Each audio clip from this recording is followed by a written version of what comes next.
भाइयों एवं सुशील बहनों, आज की हमारी भक्ति की रेलगाड़ी 34वें स्टेशन पर आ गई है।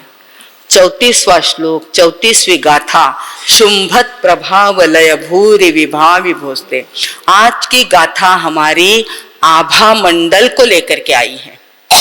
आप सब उस बात को जानते हैं, आभा मंडल देखा है ना आपने फोटो के अंदर। सामने तो क्या देखे, परंतु फोटो के अंदर जब महापुरुषों की फोटो होती है ना, उसके पीछे ऐसा प्रकाश का वलय होता है, याद रखना। ऐसा प्रकाश उनके आजू बाजू में, उनके मस्तक के गोलाकार में, गोलाकार यानी मंडल, याद रखना। गोलाकार है क्या, गोलाकार यानी मंडल, और उस मंडल को आभा मंडल कहते हैं। उनकी प्रभा, उनकी आभा जो प्रकाशित होती है, चैतन्य शरीर के अंदर तो प्रभा है ही, ताकत है ही, और वो प्रभा जब अत्यंत निर्मल हो जाती है ना, वो प्रभा बाहर को निकलती है। कहाँ निकलती है? जैसे आप लोगों ने लाइट लगाया घर के अंदर, खिड़की भी लगा ली तो भी बाहर प्रकाश नजर आता, बाजू वालों के फट में से, खिड़की में से, कांच में से, कहीं न कहीं ऐसा लगता है कि लाइट लगा हुआ है। प्रभु के शरीर में, प्रभु की काया में समो शरण के अंदर विराजमान है, और उनकी काया मन, वचन और अंतरात्मा निर्मल निर्मल निर्मलतर हो गई है, निर्मलतम हो गई है। और ऐसी जो उनकी चेतना है ना, उस चेतना का प्रकाश निकलता है। क्या निकलता है? प्रकाश निकलता है। महापुरुषों की काया की प्रभा इतनी ज्यादा होती है, अपन उसको देख भी नहीं सकते। आप देखते हैं वो डेकोरेशन करते हैं, माता का करे, प्रभु का करे, तो उसके आगे क्या करते हैं, वो लाइटिंग लगाते हैं और ऐसा प्रकाश निर्माण करते हैं।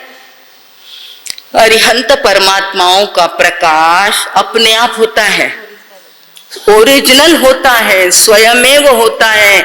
उनको किसी लाइटिंग की जरूरत नहीं। उनके प्रकाश के आगे चंद्र और सूर्य भी फीके पड़ जाते हैं, याद रखना। ये आगम की बात आज आपको संक्षिप्त में कहने जा रहे हैं कि उनके आगे ये सारे सूर्य और चंद्र के प्रकाश इस गाथा के अंदर दिया। भाइयों, पहली लाइन में दिया है भूरी संख्या, ध्यान देकर सुनिए क्या कहा। शुंभत प्रभा वलय भूरी विभा विभूस्ते। भूरी यानी असंख्य, हिंदी में कहते भूरी भूरी प्रशंसा करी आप लोगों की, यहाँ के संघ की, यहाँ के व्यवस्था की। अन्य गांव के लोगों ने जाकर क्या करी, भूरी भूरी प्रशंसा करी। ये शब्द आता है ना, भूरी यानी बहुत ज्यादा।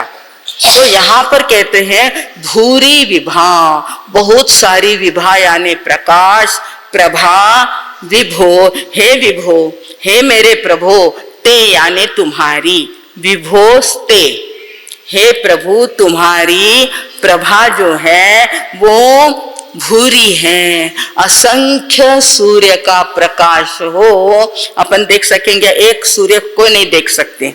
अपनी निर्बलता, अपनी कमजोरी तो इतनी है कि उगते हुए सूरज को 2 मिनट देख सकते, 3 मिनट देख सकते, थोड़ा आगे आ जाए तो नजर भी नहीं जा सकती, अपन नहीं दे सकते। और जब प्रभु की असंख्य सूर्यों वाली प्रकाश यात्रा, याद रखिए क्या कह रहे हैं यहाँ पर कवि, महाकवि मानतुंगाचार्य कह रहे, अनेकानेक सूर्य एकत्रित हो जाए, उनकी प्रभा, उनका प्रकाश जितना होगा उतना प्रकाश अरिहंत परमात्मा का, आदिनाथ प्रभा भगवान का, उतनी चेतना का प्रकाश होता है।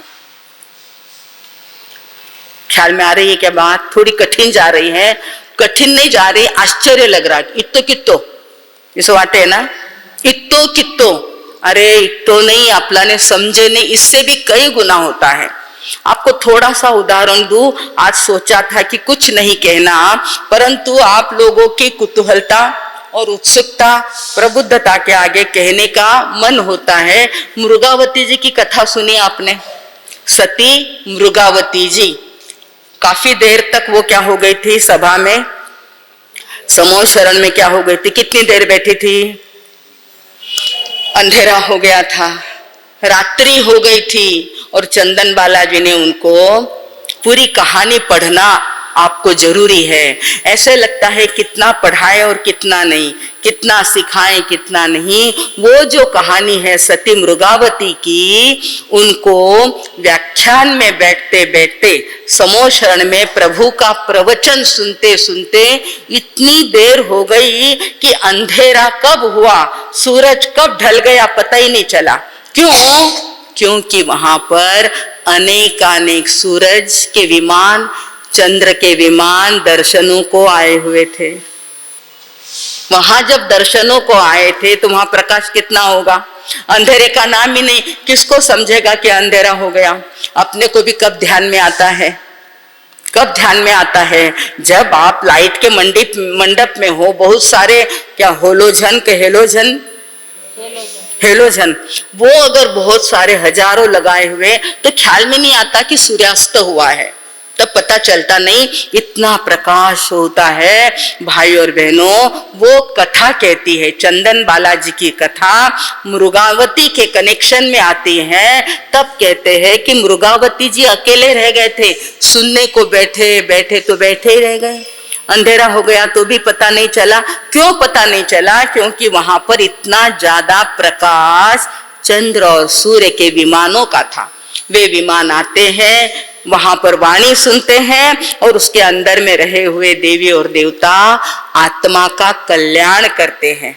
परंतु वो विमान थे तो उनको पता ही नहीं चला और बहुत देर हो गई और बहुत रात्रि के बाद फिर उनको जाग आ गई कि अरे सब चले गए। आजू बाजू में देखा और फिर वे क्या करते हैं, अपने स्थान पर जाते हैं। अब जाते हैं तो वहां पर पहले ऐसा था कि सब अपने अपने धर्म ध्यान में लग जाते थे, सब अपने अपने धर्म ध्यान में लग गए।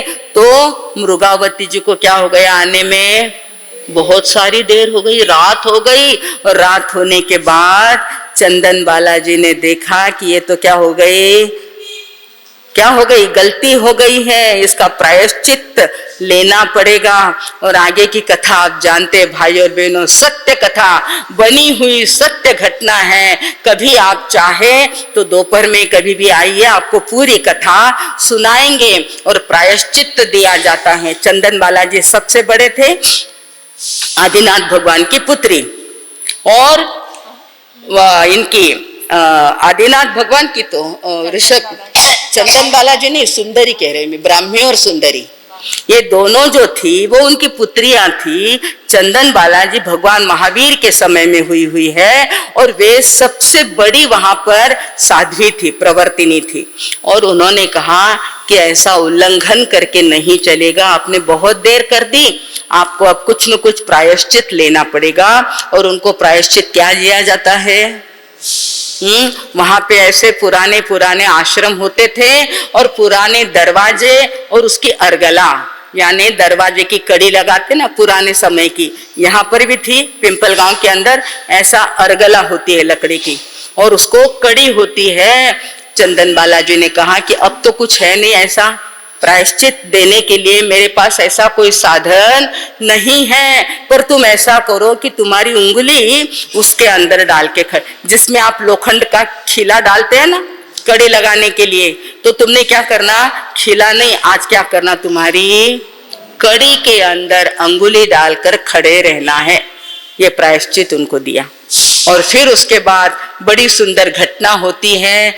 इतनी जंगल की स्थिति है, बरसात के दिन है, बहुत बड़ा सर्प आता है, अजगर आता है और बाकी तो सो गए, प्रायश्चित तो इनको था। बाकी साध्वी मंडल क्या हो गया, अपनी अपनी ध्यान साधना करने के बाद निद्राधीन हो गए थे।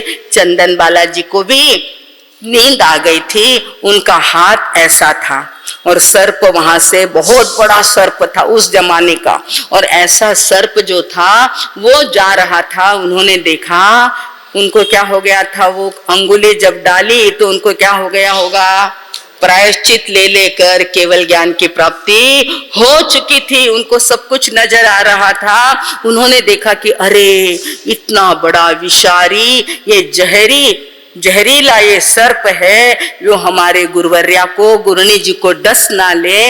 इसलिए उन्होंने क्या किया, धीरे से गुरुनी जी का हाथ हटाया, सर्प को जगा दी। सर्प को डांटा नहीं, मारा नहीं, लकड़ी नहीं काटी नहीं, कुछ भी नहीं। सिर्फ क्या किया, उसको भी धक्का नहीं लगाया, सिर्फ गुरुनी जी का हाथ जो ऐसा था उसको थोड़ा सा उन्होंने सरकाया। जैसे ही सरकाया तो उस समय की नींद तो कैसी हुआ करी, थोड़ी सी नींद आती थी। साधक लोग, साध्वी साधु जी कैसा बहुत अल्प सोते थे, कम सोते थे, और उनकी नींद कैसी होती थी, श्वान निद्रा, इतना सा खड़का हुआ कि जाग आ जाती थी। ऐसे उन्होंने हाथ लगाया तो चंदन बालाजी को क्या हो गई, जाग आ गई। और जाग आते से ही कहा कि क्या बात है मुर्गावती जी, क्या बात है, आपने हमको क्यों जगाया? तो बोले कोई बात नहीं, यहाँ से सर्प जा रहा था इसलिए मैंने आपका हाथ बाजू में सरकाया। चंदन बालाजी ने कहा मुझे तुम्हारा चेहरा नजर नहीं आता, अंधेरा इतना है कि हाथ को हाथ नजर नहीं आता, कुछ भी नजर, जंगल का वातावरण, अंधेरी रात, लाइट की कोई सुविधा नहीं, कंदील नहीं, लाइट नहीं, दीपक नहीं, कुछ भी नहीं, और तुमको कैसे नजर आया? क्या पूछा, क्या कोई बात हो गई है?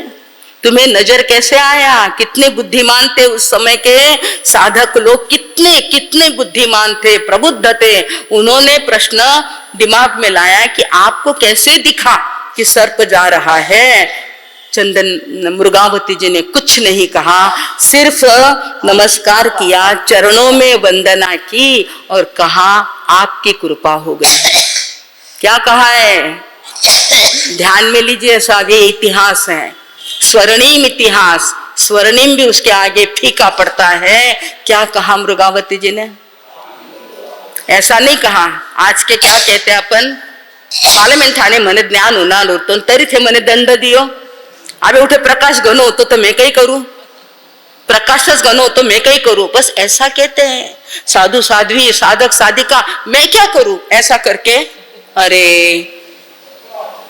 देखा है आजकल, हमने भी देखा है ऐसा करके, मने नहीं मालूम, कई मालूम, अरे कई मालूम, कई नम्रता, सरलता और ज्ञान की प्राप्ति हो गई। तब उन्होंने कहा गुरुनी जी महाराज आपकी कृपा हो गई।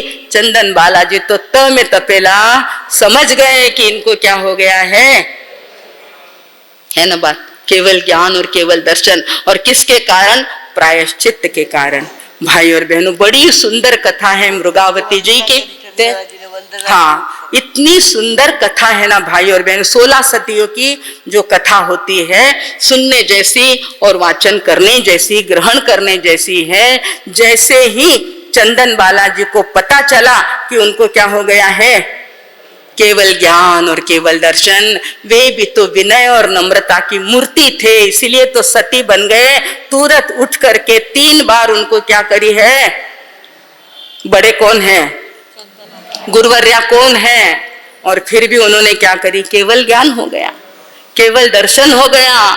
ऐसे चारित्रवान आत्मा को मुझे क्या करनी है, वंदना करनी है। एक समय था 6 घंटे के, 4 घंटे के पहले जब दंड दिया था, और जैसे ही प्राप्त हुआ तो क्या किया, झुकना निर्णय कर लिया। हमें चाहिए भाइयों, ये सिर्फ सुनना नहीं, अपने को क्या करना है, ग्रहण करना है, तब कहीं जाकर हमारे अंदर ज्ञान की प्राप्ति हो सकती है। ये बीच में नहीं सोचा था, फिर भी आज कहने का आप लोगों के कारण मोह निवारण नहीं हुआ। ये मृगावती जी की कथा सूर्य भगवान के कारण ऐसे ऐसे असंख्य सूर्यों का प्रकाश प्रभु आदिनाथ भगवान आपके आभा मंडल में नजर आ रहा है। अरे थोड़ी सी बात ख्याल में, थोड़ी कठिन है पर सीखना पड़ेगा, समझना पड़ेगा कि प्रभु का आभा मंडल कैसा था। क्योंकि आज की गाथा क्या कह रही है, शुंभत प्रभावलय भूरि विभा विभोस्ते, ते यानी तुम्हारी, तुम्हारी विभा, तुम्हारी प्रभा, तुम्हारा प्रकाश प्रभु ज्ञान का इतना ज्यादा है कि अनेकों सूर्यों का प्रकाश एक तरफ और आपका प्रकाश प्रभा यानी प्रकाश एक तरफ। परंतु साथ ही उन्होंने कहा कि प्रभु सूरज का प्रकाश तो आताप देने वाला होता है। गर्मी हो जाती ना, 12, 1, 2 बजे क्या हो जाती है, एक सूरज का प्रकाश भी अपने को क्या देता है, आताप देता है प्रभु। पर आपकी जो प्रभा है, आपका जो आभा मंडल है, वो शांति प्रदान करने वाला प्रकाश तो देता है। लोगस्स उज्जोय गरे, उसको उद्योत नाम दिया है। क्या नाम दिया, उद्योत। वो प्रकाश कैसा होता है, सुंदर सुंदर, सहमा सहमा, ऐसा प्यारा प्यारा प्रकाश होता है कि भैया थोड़ा कमी करो ना, मैं थोड़ा जोश से बोलती हूँ। तो ये जो प्रभा है, आपके काया में से ज्ञान का प्रकाश जो बाहर निकला है, असंख्य सूर्यों जैसा ये प्रकाश है ना भाइयों, तो वो कैसा है, उनकी काया कौन सी, अपना औदारिक है, उनका कौन सा है, परम औदारिक शरीर होता है। उनकी काया में निर्मल निर्मल ऐसे तत्व होते हैं, और वो जो उनका जो प्रभा मंडल है, वो किसी धातु आदि से निर्मित नहीं है। वो पुद्गल परमाणु किसी धातु से निर्मित नहीं है, परंतु उनकी जो तेजस काया है, तेजस शरीर कहते हैं ना, कौन से होते हैं, कार्मण और तेजस। कार्मण तो उनके क्या हो गए, सिर्फ आयुष्य कर्म बाकी है, बाकी के 2 कर्म, ऐसे 4 अघाती कर्म बाकी तो सारे कर्म उनके क्या हो गए। परंतु तेजस वर्गणा से बने हुए तेजस शरीर का जो प्रकाश होता है ना, वो संताप नहीं देता, आताप नहीं देता। ऐसी सुंदर काया का सुंदर प्रकाश है ना भाइयों और बहनों, वो जब ध्यान करते हैं, तीर्थंकर कर्म प्रकृति का बंध हो जाता है। ध्यान की अवस्था में उनको क्या होता है, तीर्थंकर प्रकृति का कर्म बंध हो जाता है, और उसका उदय जब वे 13वें गुण स्थान में होते हैं, तब उसका उदय होता है। ये थोड़ी ठोकरे की बात है, आगे चलेंगे अपन। 13वें गुण स्थान में उसका उदय होता है, और वो जो तेजस वर्गणा है, तेजस काया का प्राण होते अपने भीतर, तेजस काया होती है, और उसका परिमाण बहुत ज्यादा हो जाता है, तो उसका एक आभा मंडल तैयार हो जाता है। इस जमाने के अंदर परम पूज्य आचार्य आनंद ऋषि जी महाराज साहब का ऐसा आभा मंडल तैयार हुआ था। ये अपन देख रहे हैं तीर्थंकर का वर्णन। और क्या कहा आगे चल करके, ये जो आभा मंडल है, क्या बताया इसके अंदर, लोकत्रयत द्युतिमताम द्युतिमाक्षिपंती। लोकत्रयत, तीनों लोकों में व्याप्त होता है। आपका जो आभा मंडल है, उसका जो प्रकाश है, उसको जो शांति देने वाले परमाणु है, वो तीनों लोकों में, लोकत्रय 3 लोकों में, द्युतिम, द्युति यानी प्रकाश, द्युति यानी प्रकाश, आक्षिपंती वो गिराता है। प्रकाश गिराने वाला ऐसा आपका आभा मंडल है। और फिर नीचे की 2 लाइन में वापस वही बात है, प्रोद्यत दिवाकर निरंतर भूरि संख्या। प्रोद्यत दिवाकर, दिवाकर म्हणजे काय, सूर्य, और वो भी उदित हुआ सूर्य जो है निरंतर प्रकाश देने वाला होता है।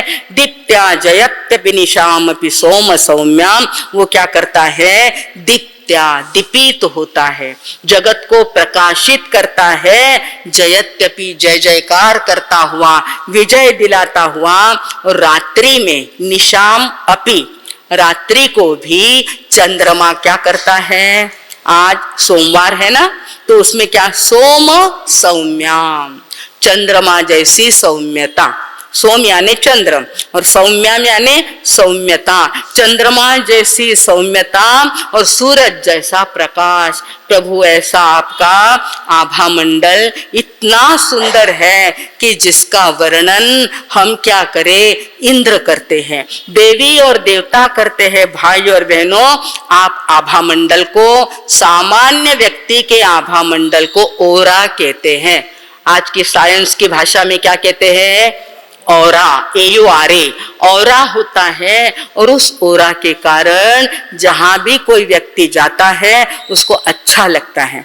परंतु इसके दो विभाग होते हैं, बुरा औरा भी होता है और अच्छा औरा भी, अच्छा आभा मंडल भी होता है। आप अपनी लेशा को जानते हैं ना, लेशा अगर उसकी कृष्ण लेशा है, नील अगर है, काट पीट करना उसे अच्छा लगता है, कत्तल खाना जिसको अच्छा लगता है, गोलियां मारना जिसको अच्छा लगता है, चोरी करना, कपट करना, सबको तकलीफ देना, दुख देना, ऐसा जिस व्यक्ति के मन में आता है ना, तो उसके परमाणु कैसे निकलेंगे, कृष्ण लेशा, काले काले निकलेंगे। उसके पास बैठो तो तुरंत ख्याल में आ जाता है कि ये व्यक्ति कैसा है। मारा साहब को और हम सबको तो तुरंत ख्याल में आ जाता है, तुरंत, देर लगती नहीं। कहीं भी जाओ, किसी घर के अंदर प्रवेश करो, कोई व्यक्ति दर्शन को आता है और वो अगर थोड़ी देर पास में बैठ जाए और उसकी लेशा अगर अच्छी नहीं है तो उसके पास बैठना अच्छा लगता, बेचैनी होने लगती, कब जावे तो अच्छा, कब निकल जाए तो अच्छा। क्यों? क्योंकि उसके अंदर की भावधारा, इसको क्या कहते हैं, भावधारा, भावना का प्रभाव बहुत होता है। ये भावना जो है वो अगर सामान्य है, गलत है, किसी को तकलीफ देने की है, हिंसा करने की है, रौद्र ध्यान की है, तो वो भावधारा कैसी होगी, कृष्ण लेशा वाली होगी, निगेटिव होगी। और जो शुद्ध, शुभ, सबका कल्याण करने की भावना जो आपके धर्म ध्यान के अंदर आ जाता है, एक मंगल पाठ सुनते हैं आप अगर आंखें बंद करके, उस मंगल पाठ में भी क्या आता है, मंगल चार उत्तम और चार उसी की शरण मुझे है, अन्य कोई शरण मुझे। ये सारी बातें यहाँ पर आपको मिल रही है, अन्यत्र जाने की जरूरत। अपने परिणाम, आत्मा के परिणाम, आत्मा का स्वभाव, आत्मा का भाव आप यहीं पर निर्मल कर सकते हैं, करने की भावना चाहिए। और वो आभा मंडल क्या होता है भाई और बहनों, वो ओरा जो है मैंने बताया दो प्रकार का, एक सबल और एक निर्बल। जो हीन विचारों वाला है, गलत विचारों वाला है, लूटने की भावना से बिजनेस भी करना है तो कैसा करना भाई, व्यापारियों को पूछे, बिजनेस भी करना है, रुपए का 1.25 रुपए करना ये आपका काम है। प्रभु ने फरमाया है 12 अणुरत और 12 स्थूल के अंदर वही बात आपको बताई कि आप कमाओ, कमाने की कोई बात नहीं, संसार करने का विरोध नहीं, परिवार का कर्तव्य निभाने का कोई विरोध नहीं है, पर वो भी कैसा होना चाहिए, 6ठे, 7वें और 8वें अणुव्रत के अंदर आ जाता है कि कौन सा धंधा करना, कौन सा बिजनेस करना, कितने प्रमाण में कमाई करना। आप अगर रुपए का 1.25 रुपए या 1.5 रुपए करो ज्यादा से ज्यादा, पर आप अगर 2 रुपए और 2.5 रुपए करोगे तो प्रभु क्या कहते, भैया तू तेरा देख, अब तेरी गति क्या होगी वो मैं जानता। अपने ऊपर छोड़ देते हैं भाई और बहनों। और याद रखना, ये फल आगे नहीं मिलता। आजकल जमाना इंस्टेंट हो गया है, वहां भी इंस्टेंट हो गया है, उसी समय हम तो आंखों से देख रहे हैं। इस उम्र के अंदर जिसने जैसा किया वैसा फल उसके पल्ले में है कि नहीं। जागो जागी आत बाहेर, जागो जागी आत बाहेर भ्रष्टाचाराचा ऊत आलाय।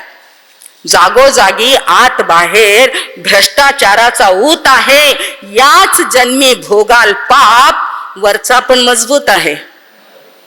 या जन्मी भोगाल पाप वरचा पण, ये कर्म संस्था कैसी है, बड़ी मजबूत है। तुमने अगर इधर किया तो इस हाथ दे उस हाथ ले। भाई और बहनों, देर लगती नहीं, संभल संभल कर कदम रखिए, संभल संभल कर संसार करिए, कोई बात नहीं। पर आप अगर उल्टा का सुल्टा और सुल्टा का उल्टा करते हैं तो आप पेपरों में पढ़ रहे हैं, बड़े बड़े कंपनियों को क्या करना पड़ रहा है साहब, ये हमारे व्यापारियों को ज्यादा मालूम, बड़ी बड़ी कंपनियां क्या हो रही है, हो रही कि नहीं, ये ज्यादा जानते हैं आप लोग। तो हमारे प्रभु हमको फरमाते हैं कि तू भी क्या कर ले, इन भगवंतों का शरण ग्रहण कर और उनके कहे हुए मार्ग पर चलने का काम कर। चलना जरूर है, रहना जरूर है, परंतु कैसे रहना, किस मार्ग पर चलना, वो प्रभु ने हमें बताया हुआ है। तो भाई और बहनों, हमें अपनी भावधारा को निर्मल रखना है, इतना तो अपने हाथ में है, बाकी अपने हाथ में कुछ नहीं है। कर्मों का लिखा हुआ, पूर्व जन्म का लिखा हुआ, पर इस जन्म का तो अपने हाथ में है। मैं मेरे भाव कैसे रखूं, सबके प्रति मेरी मैत्री की भावना, प्रेम की भावना, दुश्मन के प्रति भी मेरे मन में क्या हो, दया और करुणा, प्रेम और मैत्री मेरे दुश्मन के प्रति भी आ जानी चाहिए। और वहां पर अगर अपन अपने आप को ब्रेक लगा लेते हैं, अपनी भावना को शुद्ध बनाने का प्रयत्न करते हैं ना भाई और बहनों, निश्चित रूप से हमारा ये आभा मंडल स्वच्छ हो जाएगा, निर्मल हो जाएगा। प्रत्येक व्यक्ति को अपना अपना आभा मंडल निर्मल करना है, और ऐसा अगर करेंगे तो ही हम प्रभु की भक्ति करने के अधिकारी कहलाएंगे। अब चलते हैं अपने मराठी गाथा के पास। तो देखिए, आप भी बोले, आपकी 34वीं गाथा है, मराठी अनुवाद। किताबें अगर चाहिए तो थोड़ी सी है, लिखा है क्या, अरे वाह बहुत सुंदर, थोड़ा आगे लीजिए इसको भी और उसको भी। शोभे प्रभावलय पूर्ण तुझा प्रभेने, शोभे प्रभावलय पूर्ण तुझा प्रभेने, तेजस्वी तेज हरिले जगती तयाने,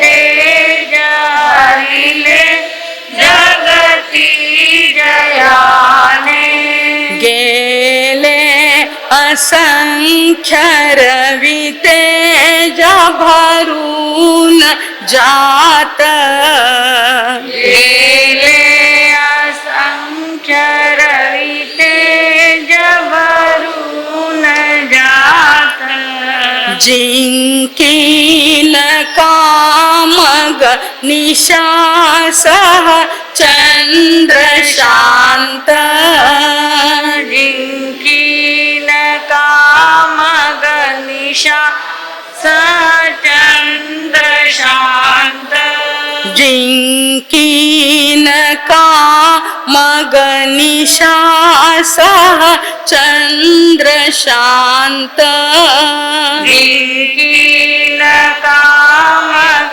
निशा चंद्र शांत। अब अपने को तो सिर्फ भक्ति करने का अधिकार है। वह भक्ति अगर हम मन पूर्वक करते हैं, अंतःकरण पूर्वक करते हैं ना भाई और बहनों, तो 2 दिन पहले आपको बताया था कि प्रभु के आभा मंडल में अगर सामने कोई चला जाए, उसको उसके 7 भव नजर आते हैं। इतना जाति स्मरण, इतना ज्ञान निर्मल हो जाता है, क्योंकि प्रभु का ज्ञान ऐसा होता है। प्रभु की जो कैवल्य रश्मियां, केवल ज्ञान की रश्मियां यानी किरणें इतनी सुंदर, इतनी प्रकाशित होती है। उस प्रकाश के अंदर अगर आपके यहाँ की लाइट चली जाए और पड़ोस में अगर वो क्या लगाते, जनरेटर से लाइट चल रहा हो, प्रकाश आता कि नहीं आता, नजर आता नहीं। इतनी बात तो ख्याल में ले लीजिए। अगर उधर बड़ा जोरदार जनरेटर चल रहा हो, उसका प्रकाश निकालता हो, तो अपने घर पर भी उसका क्या होता है, प्रकाश आ जाता है। ऐसे अरिहंत परमात्मा के उस अनंत ज्ञान, अनंत प्रकाश को हम अगर भक्ति भाव के साथ स्मरण करके ध्यान में लाएं, तो अपना आभा मंडल भी क्या हो जाएगा, प्रकाशित हो जाएगा। अंधेरा अज्ञान का निकल जाएगा, आपका और हमारा दोनों का अंधेरा नष्ट हो जाए, प्रकाश प्रज्वलित हो जाए। इसी शुभ मंगल की कामना में अब मैं विराम लेती हूँ। ओम शांति।